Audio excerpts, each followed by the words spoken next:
Good morning and welcome to the National Newspaper Publishers Association's Let It Be Known. It's Thursday, June 9th, 2022. We begin this morning with some NFL news. One of the most influential Black women executives in the country is now a partner in the ownership group that just struck a deal to buy the Denver Broncos. The Broncos announced that the team had reached a deal to be bought by a group led by Walmart heir Rob Walton, and ESPN reported that the group included Melody Hobson, the co-CEO of Chicago-based Ariel Investments.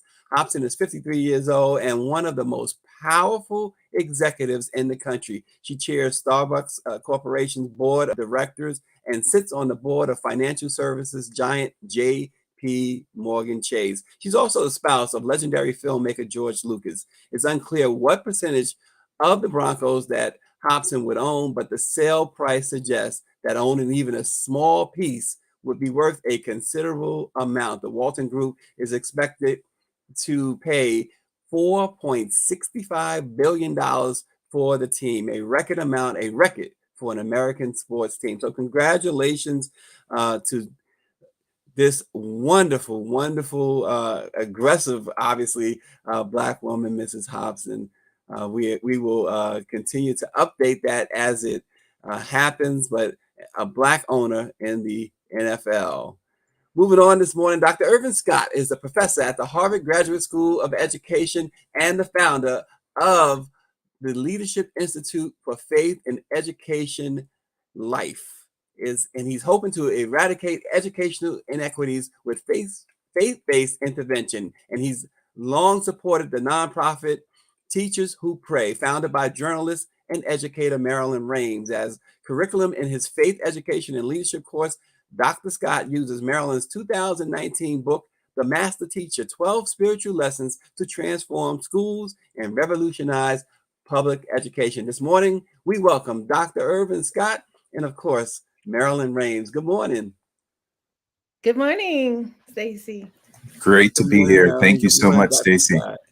Well, Dr. Scott, I'm just going to start with you before we get to Marilyn, because you decided to use Marilyn's book for the course. And through your course, you look at a lot of data and factors that affect certain students, from how many receive free and reduced price lunches to the impact that religion has on minority communities and their families, to widespread effects on poverty, not only not only on education, but on many other factors that affect student achievement. Why that approach, and what has been the results? Yeah, thank you so much, Stacy. Thank you for having me. I'm delighted to be in this conversation, delighted to be with my colleague and friend, Marilyn Rhames. Just jumping right in, first I should give you some context. I've been in education for probably around 32 years. I've been a teacher, I've been a principal, I've been a district leader, a nonprofit leader, and most recently, before coming to Harvard, at the Bill and Melinda Gates Foundation. And so I've been really blessed to actually navigate and be around education for many, many years. And for all of those years, for the most part, I've been focused on kids of color, BIPOC communities, students who look like me. And I've noticed several things. Number one, too often we're always sort of lagging behind in positive indicators, whether that be student achievement, whether that be college going success rates, or whatever the case may be. We're lagging behind in those indicators, but often leading in indicators that are more negative. And we know now that a lot of that is not driven by, it's not driven by student capability or community capability, but driven by the impact of injustice, racial, structural practices and systems that have worked against our community, systemic racism, I should just say. And so that's why these indicators are the way they are. And so we've been very focused on, to your question around why this focus on faith. One of the things we also know that faith, believing in a higher power larger than ourselves, has been a core part of these communities, African American community, Latinx community in particular, for such a long part of extended part of our existence, particularly in this country, but before we even got here. And so, and there's data to your question around this. The Pew Research Center does an annual survey, national survey, on the role of religion and faith in the U.S. context. And they break it down demographically. And what we learn is these communities of color believe faith to be a huge part of who they are, a huge part of their identity, huge part of how they get what they get in society and how they advance in society. And so our basic theory is, if it's such a big part of the assets of those communities, why not figure out a way to bridge the gap between the faith community and the education community so that we can serve our kids more effectively? And we know that to be a powerful lever. Now, the question around results, that's something we have to figure out. That's something we have to test to see if we focus more intentionally on the intersection between faith and education, whether it be with educators, whether it be with students, what kind of results will we realize? This is not something that's researched extensively. Marilyn is very interested in researching this in her program, so I'm sure she'll talk about that. So results still pending, but anecdotally, we know it's powerful. Yeah, absolutely. And Marilyn, you joined the ranks of people like Beyonce having a course designed, and yours is at Harvard. So this is fantastic. But tell us about, first of all, before we get into all that, tell us about Teachers Who Pray, your book, of course, and what it's meant to you, what it meant to you when Dr. Scott decided to use it for his curriculum. So thank you, Stacey, for having me. So Teachers Who Pray is an organization that is meant to encourage teachers. It's meant to give us the strength to get through the day. And I started it simply because I came out of journalism. You know, we worked together in journalism in New York. And I really felt called by God into education after 9/11. And so shortly after that, I got my master's degree in education. And I left having taught little kids in Sunday school for a long time. And then I came into the classroom, and it was a very different experience. And it should be, because it's a different environment, different kids, different expectations. But one thing that didn't change was that I knew I couldn't do the job unless I really connected with my creator, with God. I'm a Christian, so my Lord, Jesus Christ. And the problems in the classroom were a microcosm of what was happening in the streets. And it was really overwhelming to kind of have that responsibility of taking care of other people's children, teaching them, helping them to get along with each other, helping the teachers sometimes get along with the administration. It was very dynamic. And I felt like, okay, I made a tremendous sacrifice to leave New York, come back home to Chicago, do this work, and I feel like quitting. And that was a heartbreaking thing. And I said, no, I'm called to do this. How can I do this successfully? Not just be a warm body in the classroom, but how can I really teach? How can I make a difference in kids' lives? And I had to go to God to get that answer. And what I realized was that the practice of teaching is extremely spiritual. It takes every ounce of your body, mind, and spirit to do that job very well. And unfortunately, in education school, they don't really prepare teachers for the spiritual demands of teaching. And so I understand why. So I wrote the book, The Master Teacher, because we do know, if whether you're Christian or even an atheist or whatever you may be, if you ask a common person, what do you know about Jesus Christ? They will say he was a good man or he was a good teacher. So I just said, well, if it's so common that people say that Jesus was a good teacher, what made him a good teacher? What did he do? How did he teach? How did he posture himself with the students and the people? And that's what caused me or motivated me to write the book. Wow, that's it's a fantastic story. Dr. Scott mentioned the role of religion. You're talking about the role of religion. Some would argue, though, and this question is really for both you and Dr. Scott, would argue that it's a slippery slope because there are many religions. I think on Dr. Scott's website talks about 351 plus. How do you put that into context for, say, Muslims, Jewish individuals, others? Excellent question. Excellent question. So, to be completely transparent, when we talk about the intersection of faith and education, we're talking about all faiths, particularly in the Leadership Institute for Faith and Education.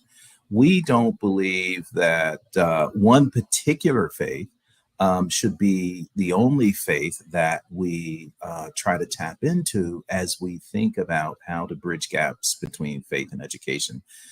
Ecumenical is the word that we use. And we think that's tremendously important because one of the concerns that people have about the intersection of faith and education is that what we're talking about goes against the First Amendment. First Amendment talks explicitly. It has what we refer to as the Establishment Clause, which basically says that we will establish no religion from a state perspective, from a federal government perspective that the government espouses. And that's basically where we get the separation of church and state.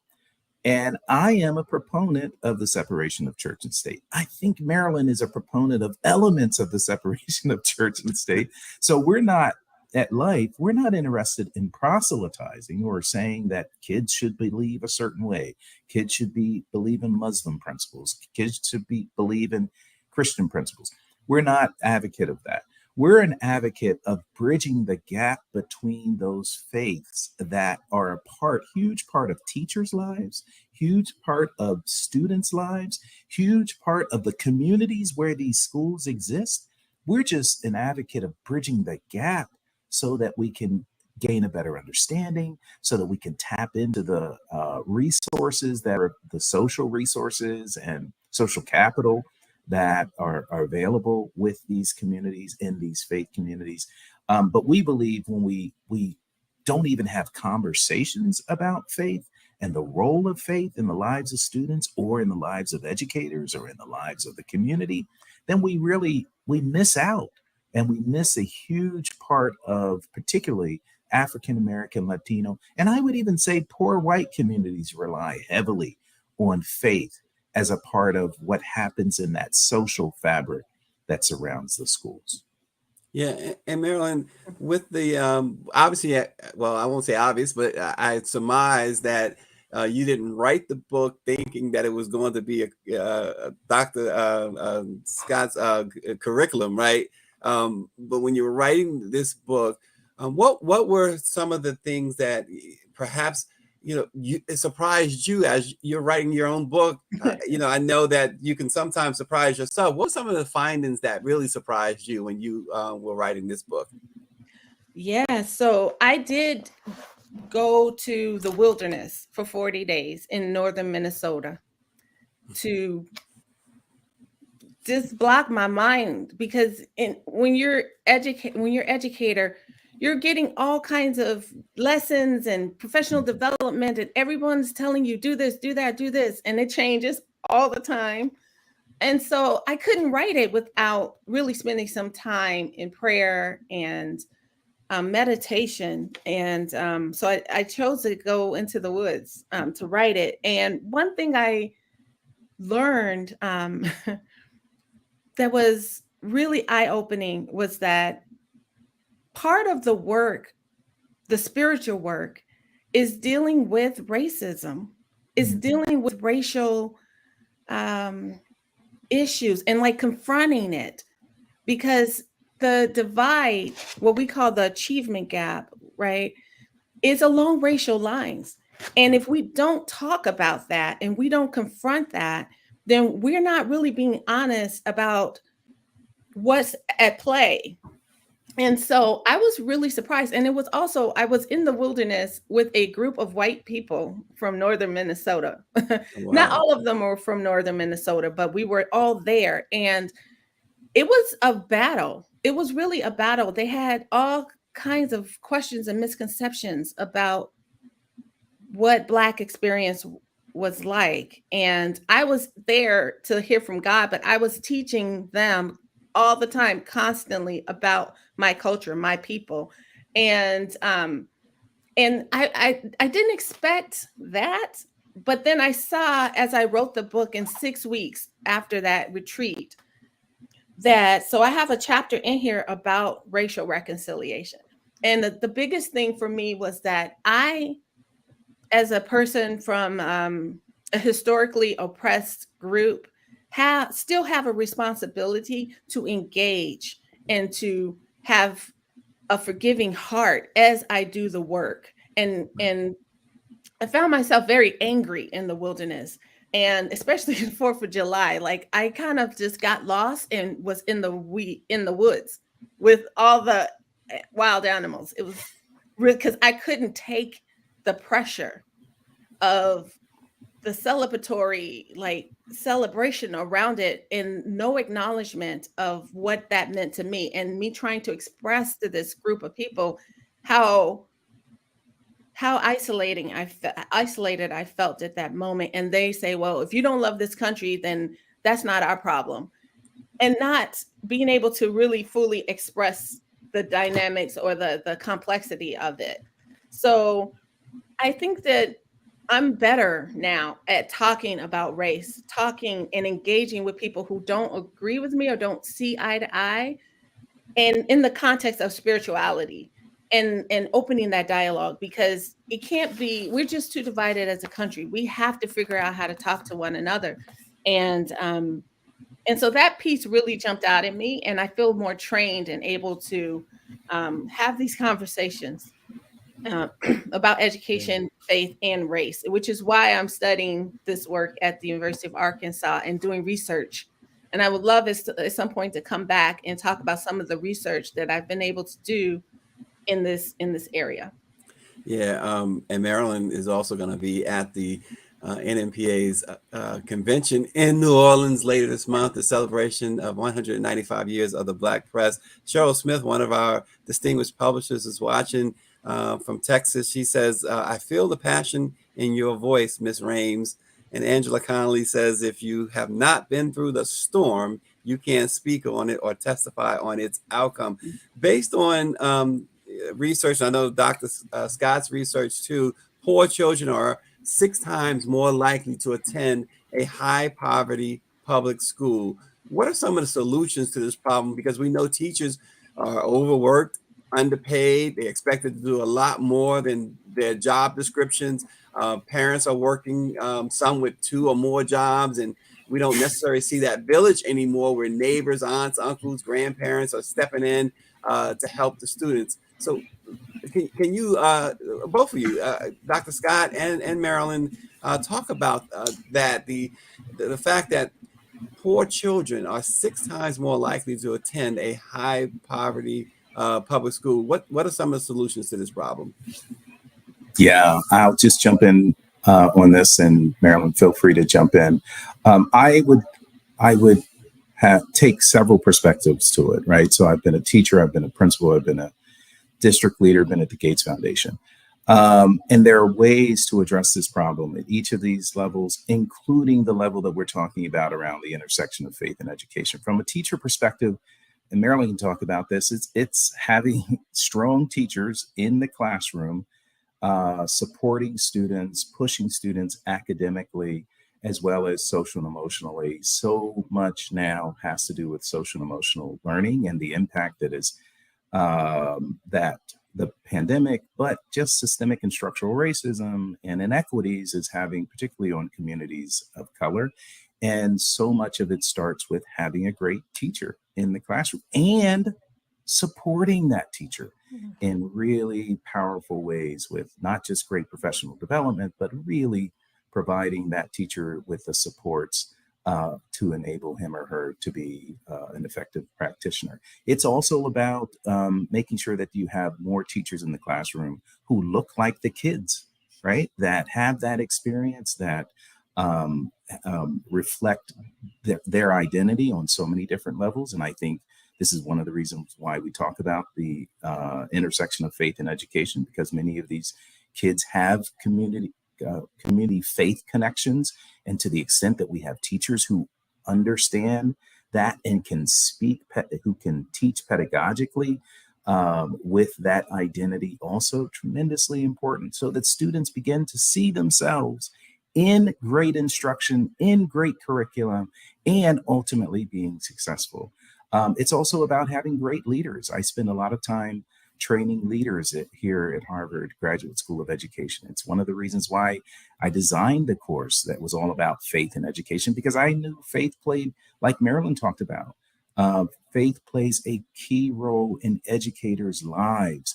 And to the extent that we can tap into that, Marilyn talked about going into teaching because it was a calling.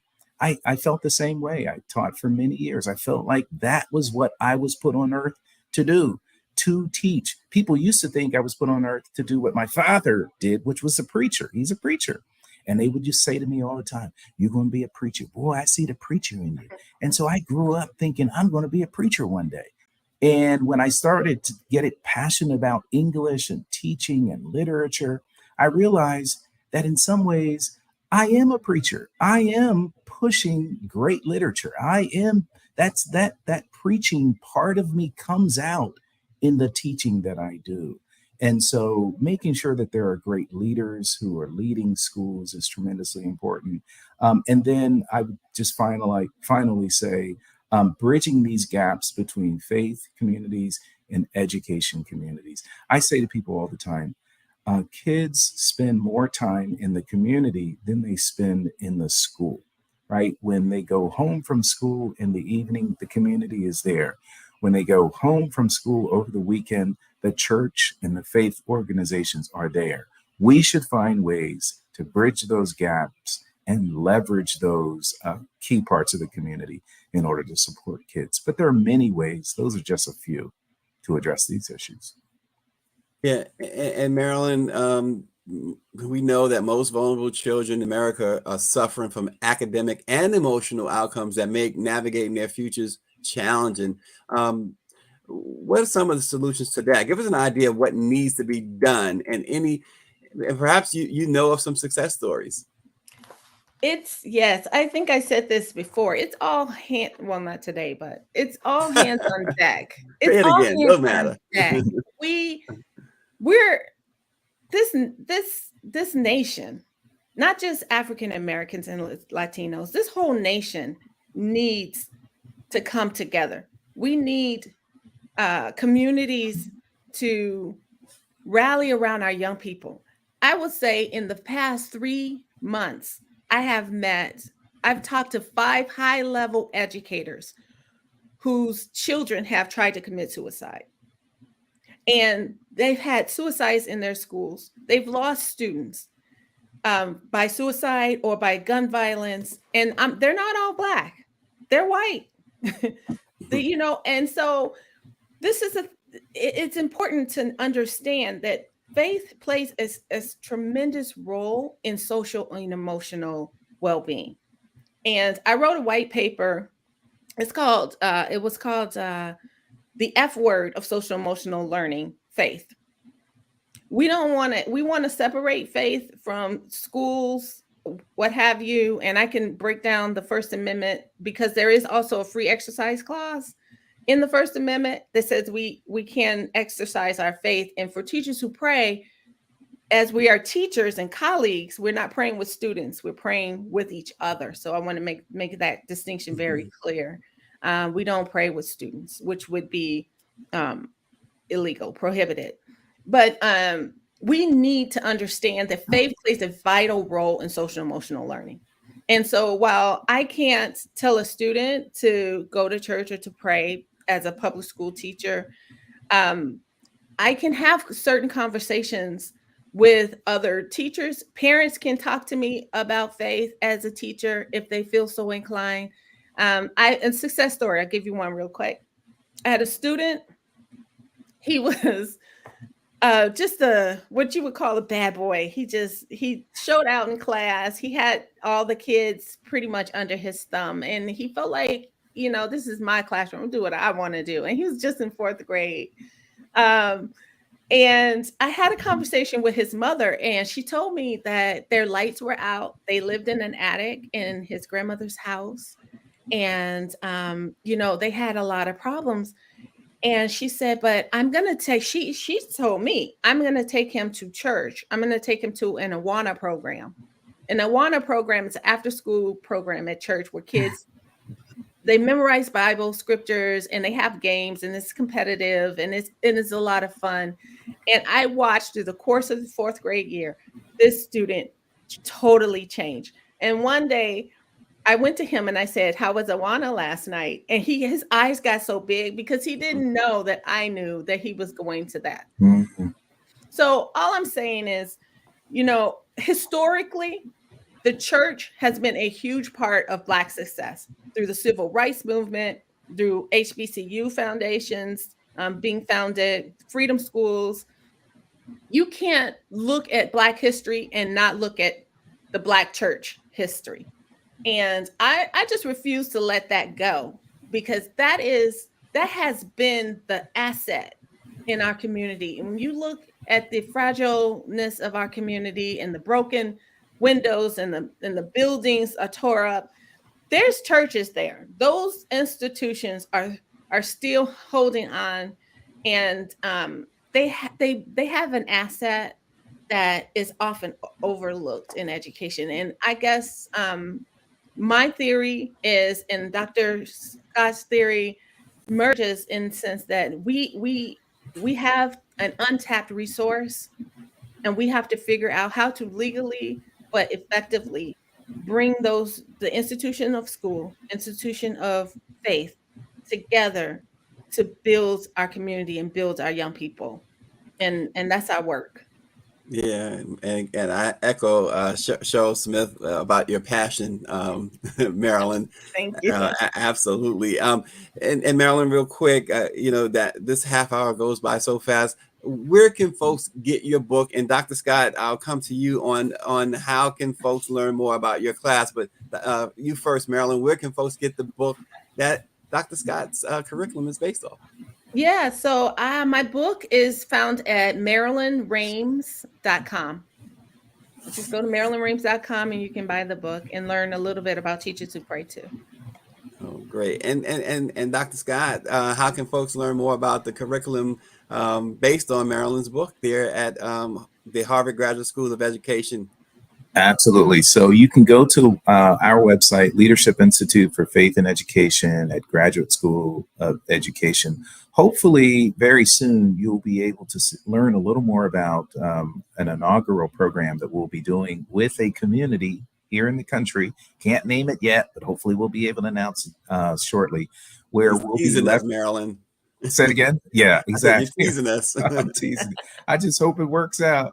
But we'll be working directly with a community that's trying to implement a lot of the principles that we're talking about in the Leadership Institute for Faith and Education. We'll be able to publish that, and you'll be able to learn a lot more about the work that we do.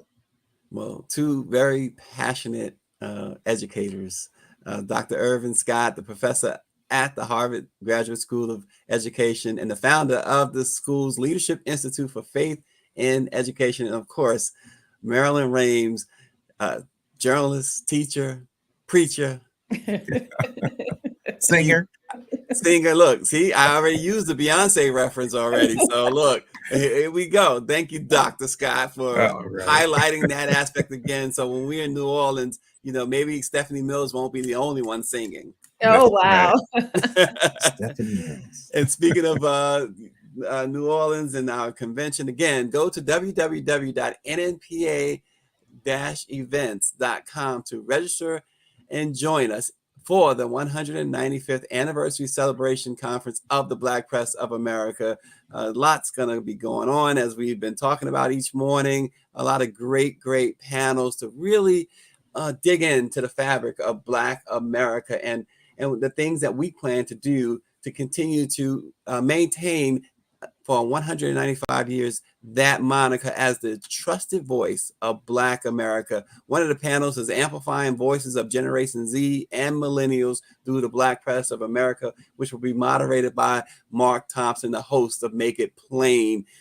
So please feel free to join us in New Orleans. And yeah, I mentioned her already. Stephanie Mills will perform live at our Legacy Awards on the 24th. But again, so many other things that are going on at this conference. Help us celebrate 195 years of pleading our own cause. Yep, the Black Press was founded in 1827 in New York with Freedom's Journal. In 1827, that was before the end of slavery. So you know how bold and courageous those founders were to say we wish to plead our own cause, because for too long others have spoken for us. Thank you so much for joining Let It Be Known, and we will see you again tomorrow.